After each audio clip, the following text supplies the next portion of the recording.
Assalamualaikum warahmatullahi wabarakatuh. Alhamdulillahi rabbil alamin.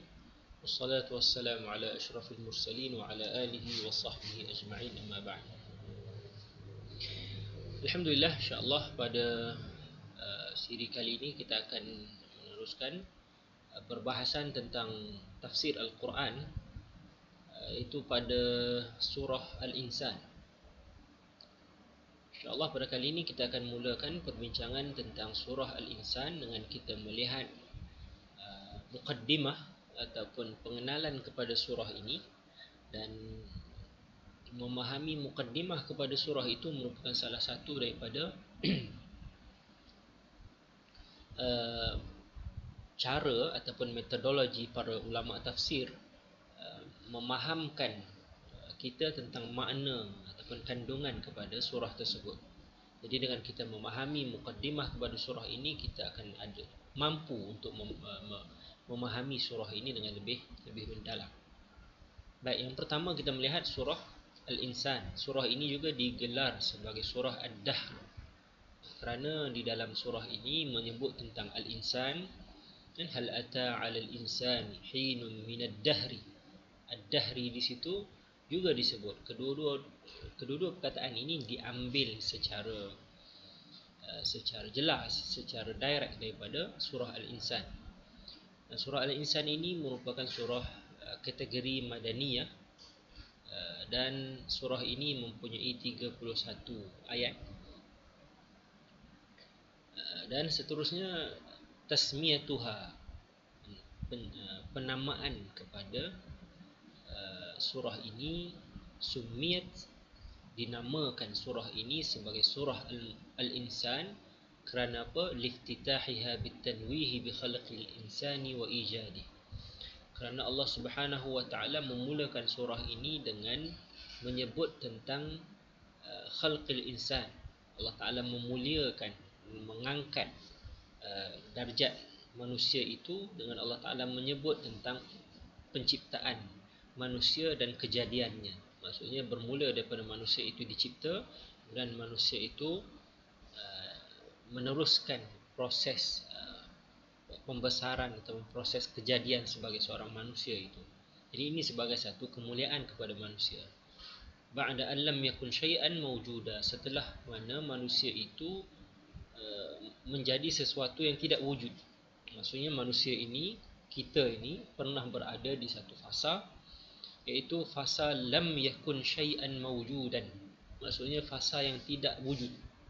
Kemudian Allah Ta'ala mencipta kita, maka kita berada di fasa wujud, hidup. Baik. Thumma sara khalifatan fil ardi. Kemudian Allah Subhanahu wa taala menjadikan manusia itu sebagai khalifah. Lagi sikit ni. Pada surah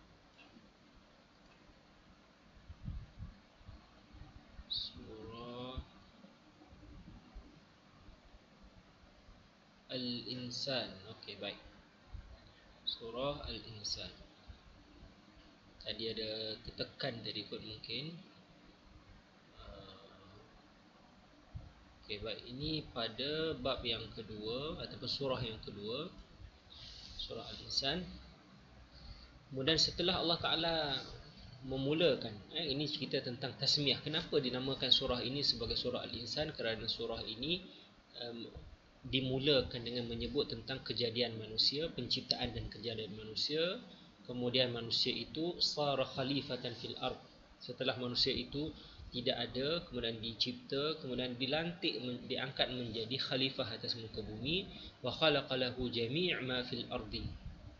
Kemudian Allah Ta'ala menciptakan semua yang ada di atas muka bumi ini untuk kebaikan manusia. Khalaqalahu, maksudnya diciptakan kepada manusia itu setiap yang ada di atas muka bumi ini. Jadi kita lihat hari ini segala keperluan kita ada di atas muka bumi ini. Min khairat, daripada banyak kebaikan, ma'adin wa kunus, harta-harta kan, emas, perak, semua dijadikan itu ada manfaatnya untuk manusia. Baik, itu dinamakan surah insan sebab dimulakan dengan Allah Ta'ala memuliakan insan. Kemudian munasabatuha lima qablaha. Apakah kaitan dan kesinambungan surah Al-Insan ini dengan surah yang sebelumnya?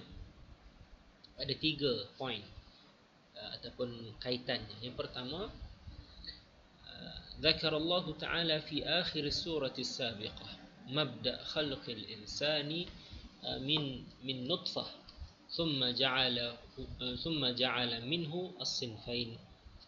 Allah Ta'ala mulakan pada surah yang sebelumnya dengan pada akhir surah yang sebelumnya tentang permulaan ciptaan manusia itu daripada nutfah. Maksudnya kejadian manusia itu antara permulaannya adalah dimulakan dengan nutfah, iaitu air mani, setitis air mani. Kemudian selepas itu thumma ja'ala minhu as-sinfain, kemudian dijadikan daripada kejadian manusia itu dua kumpulan. Maksudnya kumpulan lelaki dan kumpulan wanita. Jadi ini diceritakan di dalam surah mana? Surah yang berada sebelum surah Al-Insan adalah surah Al-Qiyamah.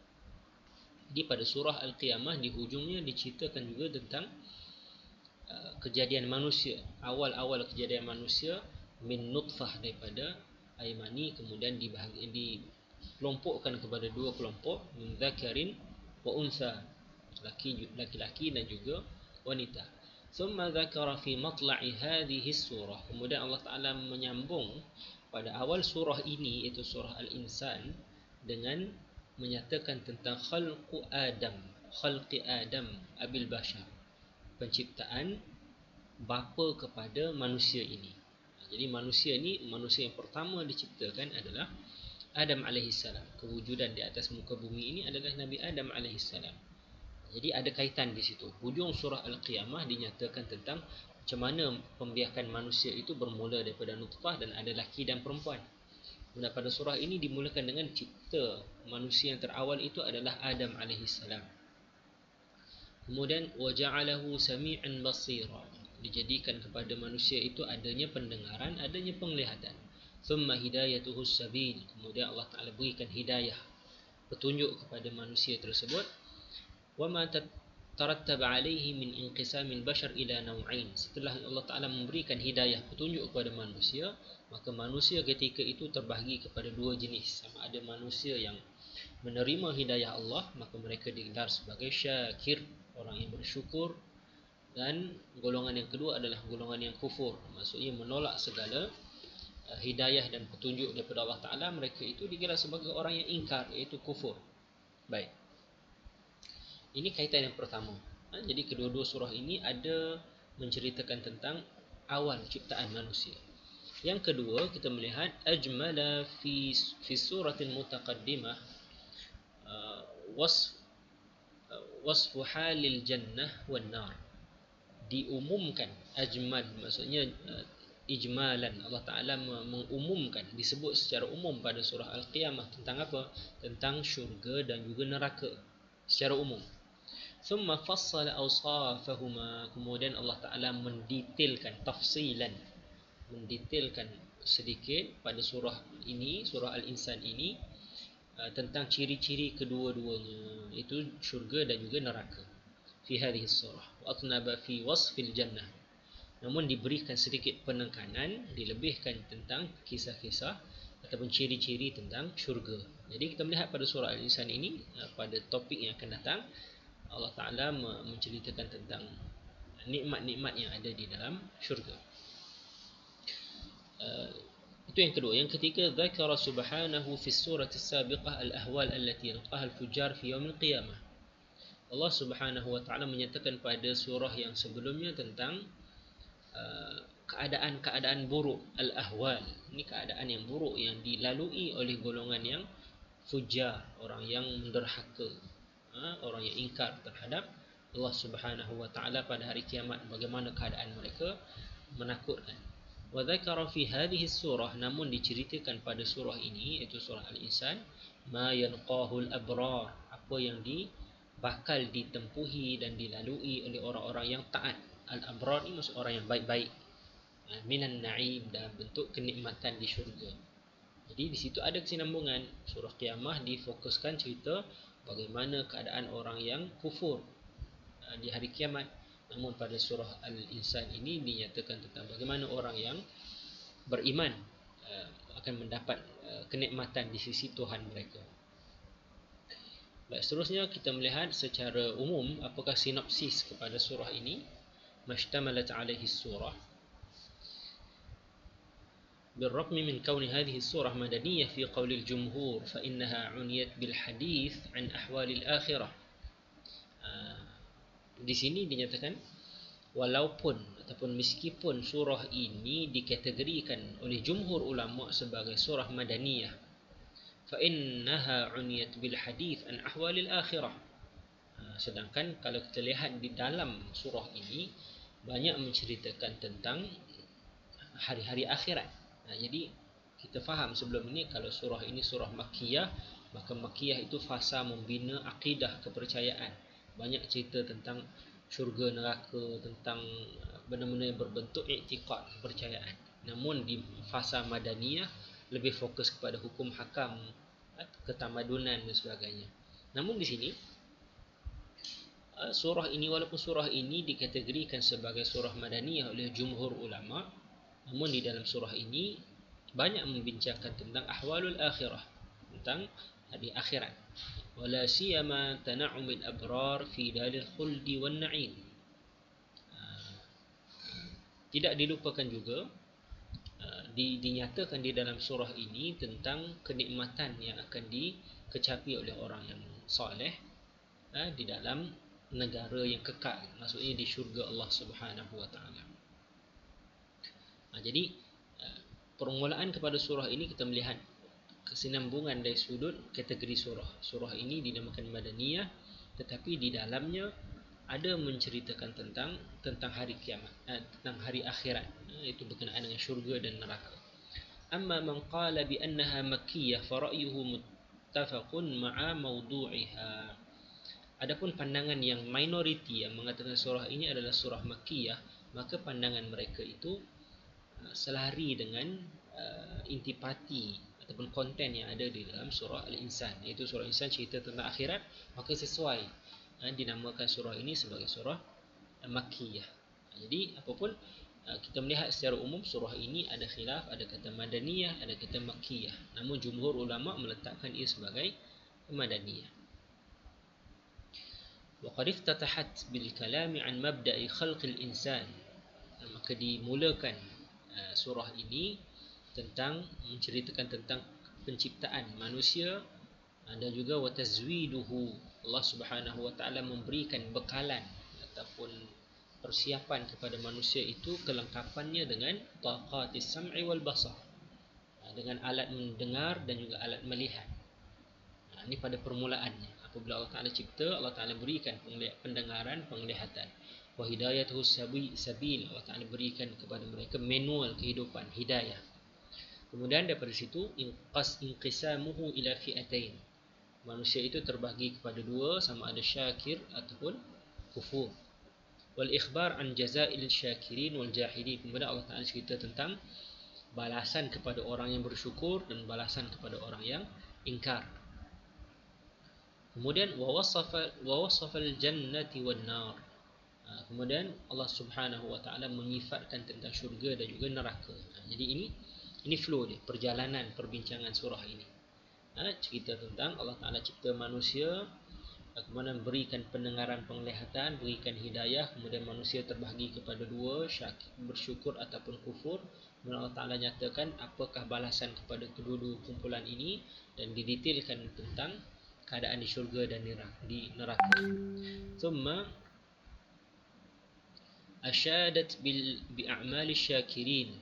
Kemudian dinyatakan tentang apakah amalan-amalan orang yang bersyukur. Amalan-amalan orang yang bersyukur, iaitu minal wafa'i bin nadari bin nuduri. Mana orang bersyukur itu antara amalan mereka yang membuatkan mereka itu mendapat syurga Allah, mereka sentiasa mematuhi ataupun memenuhi segala nazar-nazar mereka. Apa yang dijanjikan mereka akan penuhi. Wa it'amut ta'am liwajhillah, memberi makan kerana Allah. Infak, sedekah, semua itu hanya kerana Allah. Wal khauf min adzabillah, takutkan azab Allah. Jadi ini 3 ciri-ciri yang utama yang disebut di dalam surah Al-Insan. Penuhi segala janji, memberi makan hanya kerana Allah, dan takutkan azab Allah. Kemudian pada fasa seterusnya, وَأَرْدَفَتْ ذَلِكَ بِوَصْفٍ مَا لَهُ عِنْدَ رَبِّهِمْ مِنَ الْجِنَانِ وَالثَّوَابِ وَالْفَضْلِ وَالْإِكْرَامِ. Kemudian Allah Ta'ala menyifatkan bagaimana balasan mereka, yakni orang yang bersyukur ini di sisi Tuhan mereka. Mereka dapat syurga, mereka dapat pahala, mereka dapat kurniaan, mereka dapat al-ikram, satu bentuk kemuliaan. وَجَزَاهُمْ بِمَا صَبَرُوا, itu dalam ayat 12 hingga 22. Jazahum bima sabaru, Allah Ta'ala berikan mereka balasan disebabkan mereka bersabar. Thumma abanat masdar tanzilil Quran. Kemudian masuk pada ayat yang seterusnya, Allah Ta'ala menceritakan tentang apakah sumber penurunan Al-Quran. Al-Quran itu turun daripada siapa? Siapakah sumber Al-Quran itu? Adakah ianya dibuat daripada Nabi sendiri ataupun direka oleh Jibril dan sebagainya? Maka wa amara Nabi sallallahu alaihi wasallam bis sabril jamil. Setelah Allah Taala nyatakan yang menurunkan Al-Quran itu ialah Allah, inna nahnu nazzalna alaikal Quran, kami yang turunkan, iaitu Allah Subhanahu wa taala. Kenapa ayat ini diberikan penegasan? Kerana orang kafir yang berada di sekeliling Nabi tidak mahu menerima dakwah Nabi kerana dakwaan mereka bahawa Al-Quran itu hanya rekaan Nabi Muhammad semata-mata. Maka di sini Allah Ta'ala tegaskan bahawa Al-Quran itu diturunkan bukan oleh Nabi Muhammad tetapi oleh Allah Subhanahu wa taala. Wa amara Nabi sallallahu alaihi wasallam bis sabri. Allah Ta'ala menyuruh Nabi Muhammad supaya bersabar. Maksudnya dalam menghadapi fitnah-fitnah dan juga kata-kata buruk, kata-kata dusta daripada orang kafir.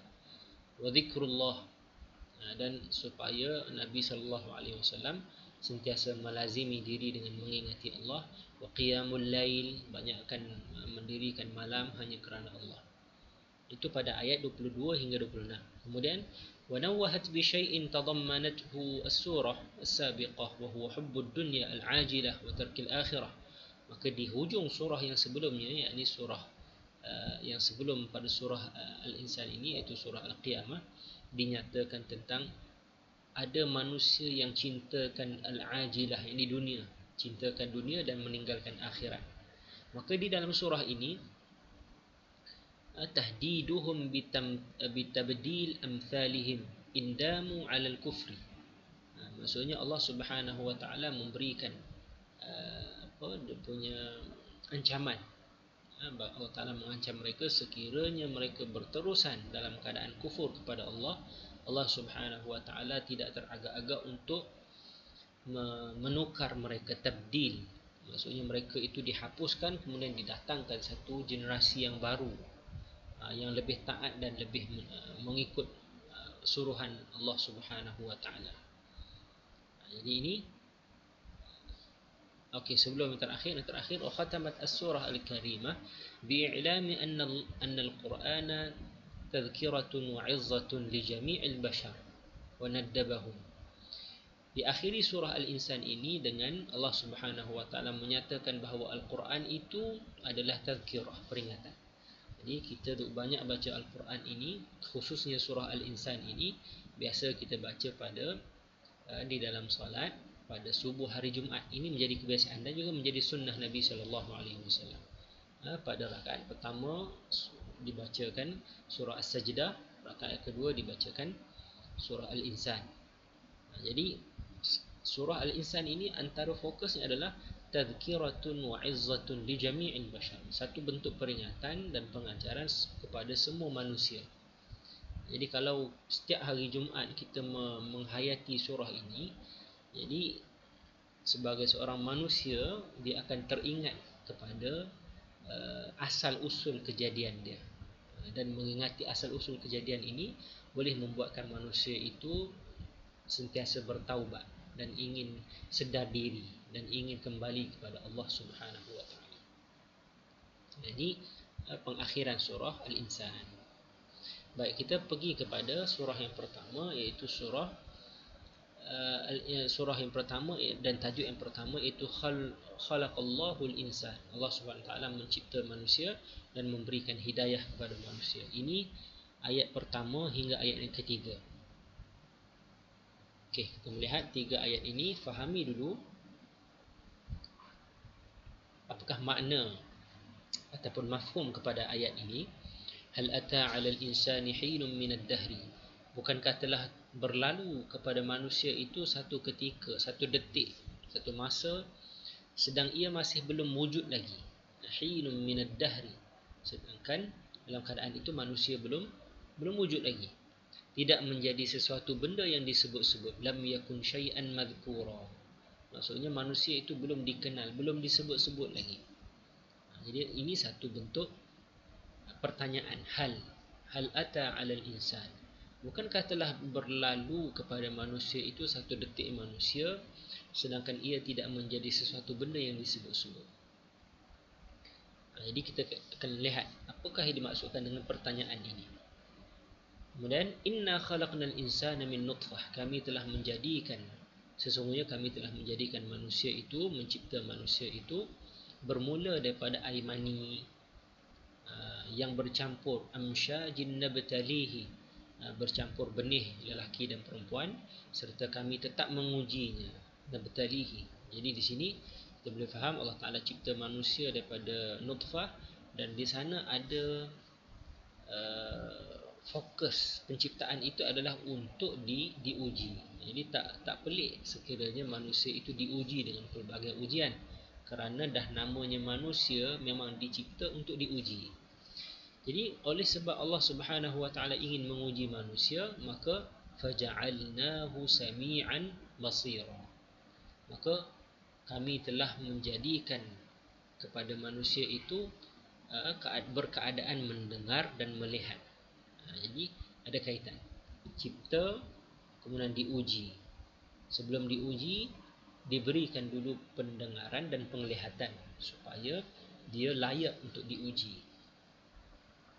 Kemudian inna hadainahus sabil. Kerana keadaan itu tidak mencukupi, maka sesungguhnya kami telah menunjukkan kepadanya melalui akal dan rasul akan jalan-jalan yang benar dan yang salah. Maka terserahlah kepadanya sama ada ia bersyukur dengan beriman dan taat ataupun ia kufur dengan mengingkari kebenaran atau menderhakai. Jadi kalau kita baca di dalam terjemahan, yang ditulis di dalam kurungan itu hanya tambahan untuk memahamkan kita. Kan, sedangkan dalam kurungan itu tak ada dalam teks Al-Quran. Jadi kita kena faham. Yang ada kurungan-kurungan tu maksudnya itu perkataan tambahan yang tak disebut pun di dalam nas Al-Quran. Tetapi ia membantu kita, salah satu daripada tafsiran untuk membantu kita faham ayat ini. Jadi kalau kita terjemah secara directly, inna sesungguhnya kami hadainahu telah menghidayahkan kepadanya, ini manusia itu as-sabil dengan jalan. Ini jalan yang betul. Imma syakiran, sama ada dia bersyukur, wa imma kafura, ataupun dia kufur. Jadi ini makna yang asal dia, tapi kita perlu faham dengan lebih mendalam dengan kita melihat tafsirannya.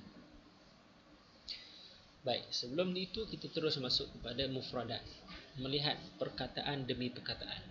Hal, adakah hal di sini bermaksud hal semata-mata? Adakah di sini dinyatakan istifham. Istifham satu bentuk pertanyaan, takrirun wa takrib, tetapi maksudnya bermaksud takrir, untuk menegaskan sesuatu perkara, untuk memberitahu, kan, untuk memberitahu. Bukannya satu bentuk persoalan untuk nak dapat jawapan, tetapi satu pertanyaan untuk menegaskan sesuatu, takrir wa takrib, dan juga mendekatkan sesuatu info dan juga maklumat. Fahuwa bimakna qad. Hal di sini bermaksud qad. Qad tu apabila qad itu dimasukkan ke dalam fi'il madhi, maka dia bermaksud sesungguhnya telah. Maksudnya benda yang qad, pasti. Hal ata 'alal insan maksudnya telah, sebenarnya telah datang kepada manusia. Tak perlu kita nak jawab, ya ke pernah datang kepada manusia. Tak perlu tanya. Kerana itu sebenarnya satu pertanyaan untuk memberitahu. Sebenarnya dah datang kepada manusia satu ketika yang mana manusia itu tidak dikenali oleh sesiapa pun. Itu maksudnya. Hal ata 'ala al-insan. Al-insan di situ maksud dia apa? Adam alaihissalam. Kan? Telah datang kepada Adam alaihissalam satu masa yang dia belum dikenali oleh sesiapa. Ataupun sebahagian tafsiran mengatakan di situ au jinsul insan. Sama ada Adam alaihissalam ataupun spesies manusia, jenis manusia itu. Wal rajih liqaulihi ta'ala inna khalaqnal insan. Yang maksud lebih rajih adalah jinsul insan, jenis manusia itu. Adakah dia khusus kepada Nabi Adam saja? Tak, dia umum kepada jenis manusia. Allah Ta'ala kata telah datang kepada jenis manusia itu secara keseluruhannya satu masa yang mereka itu tidak dikenali. Tapi adakah menafikan bahawa jinsul insan, tafsiran jinsul insan itu menafikan Adam alaihissalam? Tak menafikan. Kenapa? Kerana orang yang terawal yang diciptakan oleh Allah Ta'ala dan diturunkan ke bumi ini adalah Adam alaihissalam. Jadi dia hanya sebagai tafsiran saja. Kemudian hinun, satu detik, satu masa. Juz'un mahdudun minaz zaman, satu detik yang terhad daripada masa-masa yang ada.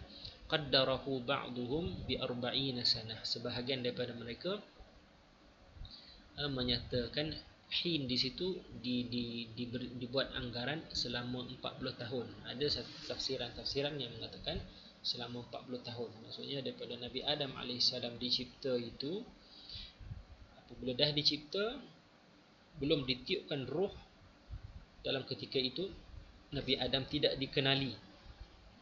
Mungkin malaikat lalu, malaikat tengok kat situ, tapi belum dikenali, tak tahu pun itu adalah Adam alaihissalam selama 40 tahun. Kemudian ditiupkan roh, maka dihidupkan, barulah ianya dikenali oleh makhluk-makhluk Allah yang lain, ia sebagai al-insan. Bi 40 sanah. Hinun min ad-dahri. Ad-dahri bermaksud az-zaman al-mumtad ghairu mahbub. Maksudnya satu zaman, satu ketika yang tidak terhad. Maksudnya hinun, satu masa yang terhad. Ad-dahru, satu masa yang tidak terhad. Jadi Allah Ta'ala nak kata manusia itu pernah satu ketika dahulu, satu masa daripada masa-masa yang ada. Pada masa itu manusia tak dikenali. So selepas daripada masa yang tak dikenali itu, manusia itu mula dikenali. Ini kita kena fikir secara lebih mendalam sikit. Dia bermain dengan mantik. Kemudian lam yakun syai'an madhkura, kana syai'an mansiyan. Mana manusia itu sesuatu yang dilupakan. La yuzkar, tidak disebut-sebut. Ma'duman, tiada pun. La yu'raf, tidak diketahui. Jadi manusia itu umumlah, jinsul insan itu pernah satu ketika manusia itu tidak dikenali. Kalau kita fikir balik, betul juga. Kalau kita hari ini sebelum kita dilahirkan, adakah kita dikenali? Tak, kita tak dikenali oleh sesiapa, hatta kedua ibu bapa kita pun. Setelah kita lahir, kita dah ada tabiat kita sendiri, kita dah ada perangai kita sendiri, barulah kita dikenali dengan fizikal kita, dengan tabiat-tabiat tertentu. Jadi ini betul, sadaqallah, betul, benar apa yang Allah Subhanahu wa taala nyatakan. Inna khalaqnal insan, insan situ ai jinsul insan, dah sebut tadi. Nutfah qalilun minal ma', nutfah ini benih, nutfah qalilun minal ma', setitis air yang sedikit. Jadi manusia itu dicipta dengan permulaan prosesnya adalah daripada nutfah. Yang mana nutfah itu bercampur, amsyajin ay akhlaq, bercampur antara ma ikhtilatun min ma'ir rajuli wa ma'il mar'ah, air benih lelaki dan air benih wanita, umtizajahuma, dan percampuran antara keduanya. Di sini sebahagian ulama kata, kenapa Allah Subhanahu wa taala, apakah hikmah Allah Taala menyatakan perlu sebut nutfah je lah, kita dah faham. Tapi sini perlu disebut nutfah lelaki bercampur dengan nutfah perempuan.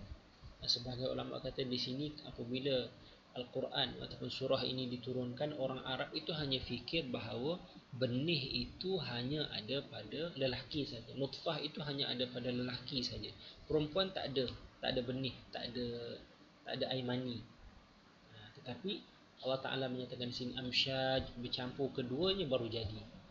Kalau satu saja ada benih, yang perempuan tak ada benih ataupun tak jadi benih, maka tak jadi zuriat. Begitu juga sebaliknya. Benih perempuan ada tetapi benih lelaki tak elok, maka tak jadi. Ini maha suci Allah Subhanahu Wa Ta'ala memberikan satu bentuk, satu info, satu fakta yang luar daripada jangkauan akal kita. Nabtalihi, kami mengujinya, ai nakhtabiruhu. Jadi perkataan yang sama. Ibtila, nabtalihi maksudnya ibtila. Sama dengan perkataan nakhtabir. Ikhtibar ni maksudnya ujian. Sama juga dengan perkataan imtihan. Jadi 3 perkataan kita boleh faham. Satu, imtihan. Yang kedua, ibtila. Yang ketiga, ikhtibar. 3 perkataan yang seerti. Imtihan, ikhtibar, ibtila, dengan makna yang sama. Nakhtabiruhu bitaklif, kami mengujinya dengan taklifan-taklifan tertentu. Ay muridina ikhtibaruhu inda taklifi wa ta'ahul, kami mahu uji mereka dengan taklifan tertentu. Faja'alnahu bisababi dhalika, dan kemudian kami jadikan kepada mereka. Maksudnya disebabkan kami nak uji mereka, fa di situ bermaksud jawab kepada syaratnya. Disebabkan kami nak uji mereka, maka dengan sebab kami nak uji itu, maka kami jadikan kepada mereka apa dia? Sami'an basira, pendengaran dan penglihatan. Untuk apa? Liyatamakkan minal musyahadah ad-dalail, mata untuk melihat, musyahadah, melihat segala dalil-dalil, bukti-bukti keesaan Allah. Wastima'ul ayat, telinga guna untuk mendengar ayat-ayat suci Allah Subhanahu wa taala. Fahuwa kal musabbab min al ibtila, ia boleh dianggap sebagai sebab musabbab. Kenapa Allah Taala uji? Sebab adanya pendengaran, penglihatan. Walidzalika atafa bil fa, oleh sebab itu adanya ataf. Fa ni fa ataf ala nabtalihi. Fa, disebabkan kami nak uji mereka, maka kami jadikan. Inna hadainahu inna khalaqnal insana min nutfatin amsyajin nabtalihi faja'alnahu. Disebabkan kami nak uji mereka, kami jadikan kepada mereka pendengaran dan penglihatan. Inna hadainahu sabil, kemudian kami hidayahkan kepada mereka, kami tunjukkan kepada mereka jalan-jalan yang benar. Ai bayyana lahu tariqal khair, kami jelaskan kepada mereka jalan yang baik. Wal huda biiqamatil adillah wa inzalil ayat wa ba'thir rusul. Dengan pertamanya hidayah, dengan iqamatil adillah, maksudnya memberikan dalil-dalil kepada mereka. Inzalil ayat, penurunan ayat suci Al-Quran. Wa ba'thir rusul, dan juga diutuskan rasul untuk sampaikan kepada mereka kebenaran. Jadi ini habis kepada mufradat al-lughawiyah. Kita masuk kepada at-tafsir wal bayan.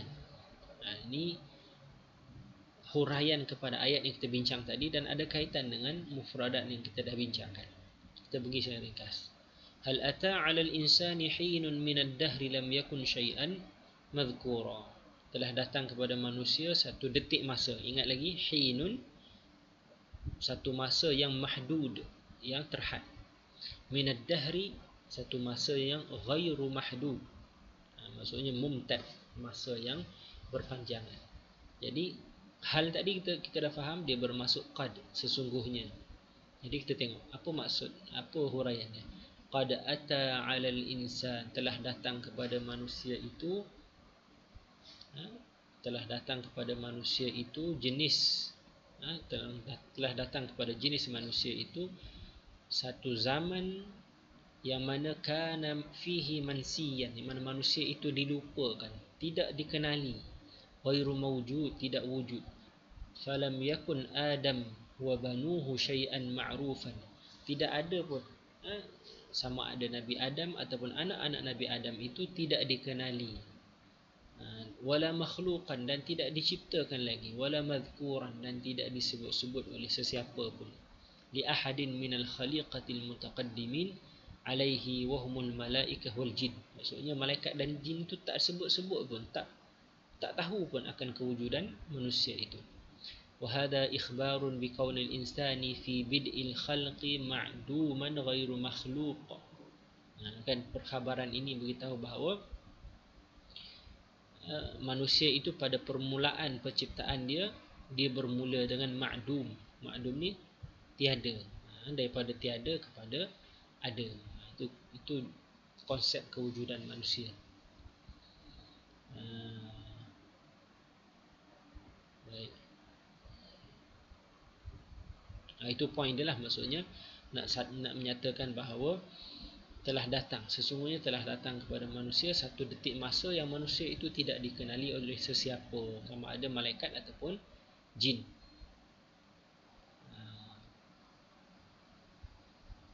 Qala al-Farra wa Tha'lab. Farra wa Tha'lab dia berkata, makna annahu kana jasadan musawwaran turaban wa tinan. Yang dimaksudkan tidak dikenali itu tidak dikenali sebagai satu jasad yang ada rupa, yang dicipta daripada tanah, la yuzkar wa la yu'raf, tidak diketahui, wala yadri ma ismuhu, tak dikenali apa nama dia, wala ma yuradu bihi, dan tidak diketahui apakah dikehendaki dengan ciptaan tersebut. Apabila dah dicipta ada jasad tu yang dibuat daripada tanah tu, kemudian malaikat dan jin tak tahu apa tujuan dia. Thumma nafakha fihi ar-ruh fasara madhkuran. Apabila dimasukkan ruh, maka barulah dia diketahui, rupanya Allah Taala nak cipta manusia, inilah insan. Wal muradu bil insan huna jinsun bani Adam. Manusia itu menurut Al-Farra dan Tha'lab adalah jenis jinsun bani Adam, satu jenis yang serupa dengan anak-anak Nabi Adam alaihissalam. Kemudian setelah penciptaan manusia, thumma akhbar Allah Taala an bid'i takathur an-naw' al-insan. Setelah Allah Taala cipta, di sini bermulanya takathur naw'il insan, pembiakan jenis manusia itu membiak, semakin ramai. Ba'da khalqi Adam, setelah dicipta Nabi Adam alaihissalam. Inna khalaqnal insana min nutfah. Ini bermulanya pembiakan itu dengan berlakunya percampuran antara nutfah, antara benih lelaki dan wanita. Ai innana nahnul khaliq al-ilah, yani Allah Subhanahu wa taala, khalaqna ibn Adam, kami telah menciptakan anak-anak Nabi Adam itu, dia membiak ramai, min maniyyin aw ma'in qalilin, daripada air mani ataupun air yang sedikit yang bercampur laki dan perempuan. Bihadzal khalq ibtila'uhu ay ikhtibaruhu, dicipta kemudian kami uji mereka, bil khairi wasyarr, dengan kebaikan dan keburukan, dan taklifan syarak. Ba'da bulughi sinnit taklif, setelah mereka itu telah sampai umur taklifan. Tak adalah lahir-lahir terus diuji, tak, maksudnya diuji dengan taklifan setelah mereka itu cukup umur dan wa ahliyah, cukup keahlian mereka, dan dah sampai umur baligh, apa lagi, dia orang Islam, kan, dan berakal. Dia cukup syarat itu, barulah dia diuji dengan taklifan. Oleh sebab itu kami nak menguji mereka, wa zawwadnahu bitaqatil fahmi wal wa'i, kami bekalkan kepada mereka dengan alat-alat untuk mereka faham dan mereka sedar. Apa dia alat itu? Wahiyas sam' wal basar, pendengaran dan penglihatan. Dia tamakkan min hamli risalatit taklif, supaya mereka mampu untuk membawa risalah taklifan tersebut dan berjaya di dalam ujian mereka. Ini secara umum, maksudnya inna khalaqnal insana min nutfatin amsyaj, kami cipta mereka, kami biakkan mereka melalui nutfah, kemudian kami nak uji mereka. Oleh sebab itu kami berikan kepada mereka pendengaran dan penglihatan. Walamma ja'alahu Allah Ta'ala bihadha at-tarkib wamtanna alayhi bihatayn as-sifatain wa huma alatu at-tamyiz wal fahmi. Maksudnya pendengaran dan penglihatan itu adalah dua alat untuk manusia membezakan mana baik mana buruk, dan untuk mendapat kefahaman daripada suruhan dan larangan. Okay. وأشرف الحواس التي تدرك بها أعظم المدركات أخبر الله تعالى أنه هداه السبيل أنه أرشده إلى الطريق وعرفه مآله طريق النجاة ومآل طريق الهلاك وبين له طريق الهدى وطريق الضلال. Baik, dengan pendengaran penglihatan manusia boleh membezakan mana baik mana buruk, boleh faham apakah intipati arahan dan larangan itu. Kemudian Allah Subhanahu wa taala menjelaskan lagi satu benda lagi yang melengkapkan pendengaran dan penglihatan ini, iaitu untuk memahami tariqil huda, maksudnya untuk memahami panduan hidayah yang Allah Taala berikan, iaitu inna hadainahu sabil. Kan Allah Taala berikan awdahna lahu ma 'arrafnahu tariqal huda wad dalal. Allah Taala berikan satu panduan, ini jalan yang huda, hidayah, ini jalan yang dalal, yang sesat. Wal khairi wasyarr, yang mana baik yang mana buruk. Wa bassarnahu bi'awaqibil umur, kami telah memperlihatkan kepada mereka tentang akibat-akibat kepada urusan mereka. Maksudnya kalau buat begini kita akan dapat syurga, kalau buat begini kita akan dapat neraka. Itu panggil awaqibil umur. Jadi Allah Ta'ala lengkapkan lagi dengan alat mendengar dan penglihatan itu. Allah Ta'ala berikan satu ilham kan, supaya kita dapat memilih yang mana baik itu untuk kita amalkan. Wa arrafnahu manafi'al asya' wa mudarruha, dan Allah Ta'ala berikan taklimat lagi tentang manfaat sesuatu dan mudarat sesuatu. Yahtadi ilaiha bi tabi'atihi salim wa kamali aqlihi fa'ala amruhu ila ayyan qasima naw'ul insan ila qismain. Setelah manusia melalui taklimat yang Allah Ta'ala berikan, itu taklimat hadainahu, Allah Ta'ala berikan hidayah, ini yang baik, ini yang buruk. Setelah mendapat taklimat tersebut, maka manusia itu terbahagi kepada dua. Ada yang ingkar, mereka kufur. Ada yang menerima, mereka itu golongan yang syakir. Jadi di sini ada syakirun li an'umillah, kafirun wa jahilun li ni'mah. Ada yang kufur, ada yang bersyukur menerima. Jadi ini beberapa pengajaran daripada ayat yang kita bincangkan tadi. Ada lima. Jadi ini insya-Allah nanti pelajar-pelajar akan murajaah dan akan berbincang tentang intipati dan juga pengajaran daripada surah ini, dan dapat sama-sama kita memahami ayat ini dengan baik dan kita mengamalkan ini dalam kehidupan kita. Wallahu alam. Setakat itu dulu. Qul qawli hadza astaghfirullahal azim wa lakum. Assalamualaikum warahmatullahi wabarakatuh.